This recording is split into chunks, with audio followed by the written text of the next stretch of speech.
Mister chairman, मैं 3 बातें करूंगा और मेरी दरख्वास्त ये है कि अक्सरियत तो वैसे यहाँ पे इस बिलों के हक़ में है, पीपल्स पार्टी, मुस्लिम लीग और पीटीआई, तो बिल तो पास हो जाएंगे, लेकिन बहैसियत सेनेटर ये कम अज़ कम मेरा इस्तेहक़ाक़ है कि मैं अपनी इख्तिलाफ़ी गुफ्तगू बात ख़यालात यहाँ पे रख सकूँ। तो मैं मुख्तसरन रखूँगा, आप मुझे कम अज़ कम उसका आराम से सुनने का मौका दें। नंबर 1, ये आज के डॉन अखबार में कौमी असम्बली की 1 साल की पार्लिमानी कारकर्दगी की रिपोर्ट आई है।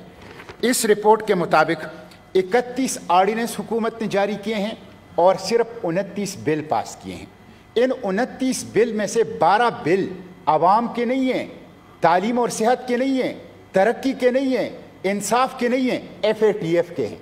29 में से 12 FATF के हो गए, रह गए 17 में से 3 आर्मी चीफ के एक्सटेंशन के हैं, वो भी आप मिनहा कर लें तो बाकी 14 रह गए। तो आप अंदाज़ा कर लें कि 29 में से 15 आपने वो बिल पास किए हैं जिसका ताल्लुक ना सेहत से है, ना तालीम से है, ना गुर्बत के खात्मे से है, ना इंसाफ से है, ना बिजली और गैस से है। तो ये पार्लियामेंट आवाम की खिदमत कर रही है या FATF की खिदमत कर रही है? नंबर 1 बात। दूसरी बात यह मिस्टर चेयरमैन कि देखिए पार्लिमानी रवायात होती है।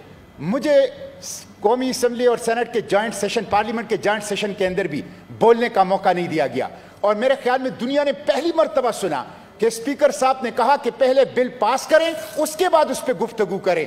ऐसी पार्लिमानी रवायत शायद ही पार्लियामेंट की तारीख में कहीं हो कि पहले पास करो उसके बाद फिर उसके साथ इख्तिलाफ करो। मैं समझता हूं कि अगर हमने ये काम करना है, FATF की और IMF की और वर्ल्ड बैंक की खुशनुदी कर दी है और पार्लियामेंट जो है उनकी खिदमत में लगा है तो लगा रहे अगर अक्सरियत उसके साथ है, लेकिन अपनी पार्लिमानी रवायात को तो पामाल न करें, लोगों को बोलने का मौका दें, कमेटियों के अंदर डिस्कशन करें, कमेटियों की रिपोर्ट को ले करें, उसको पढ़ने का, उसको समझने का मौका दें, फिर उसके बाद अपनी डाइसेंटिंग नोट, अपने इख्तिलाफी नुक्ते नज़र उस पर पेश करने का मौका दें। मैं दूसरी बात ये, तीसरी और आखिरी बात मैं ये करना चाहता हूँ मिस्टर चेयरमैन, ये जितने भी बिल आए हैं इसके statement of object and reason को आप देख लें।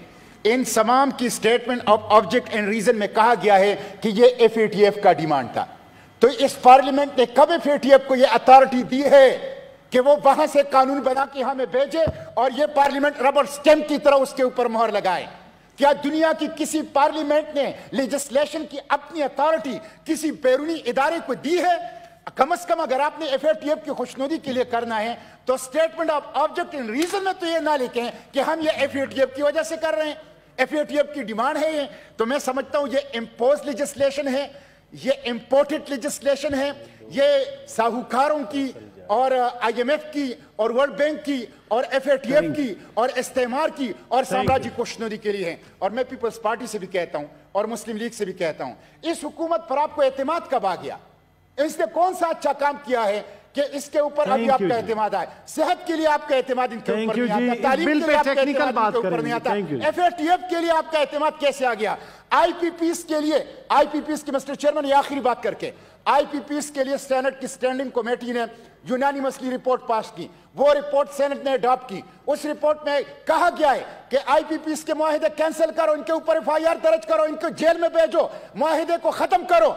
IPPs माफिया के गरिबान में कोई हाथ नहीं डाल रहा, शुगर माफिया के गरिबान में कोई हाथ डाल नहीं रहा, पेट्रोल और डीजल माफिया के गरिबान में कोई हाथ नहीं डाल रहा। महंगाई है, लोगों के पास तालीम नहीं है, सेहत नहीं है और थैंक यू जनाब, बहुत मेहरबानी जी, थैंक यू जी, थैंक यू जी, थैंक यू जी, जी जी जी, thank you, thank you, thank you जी, थैंक यू, मेहरबानी जी, थैंक यू जी। मुश्ताक साहब बस टेक्निकल बात करने, थैंक यू जी।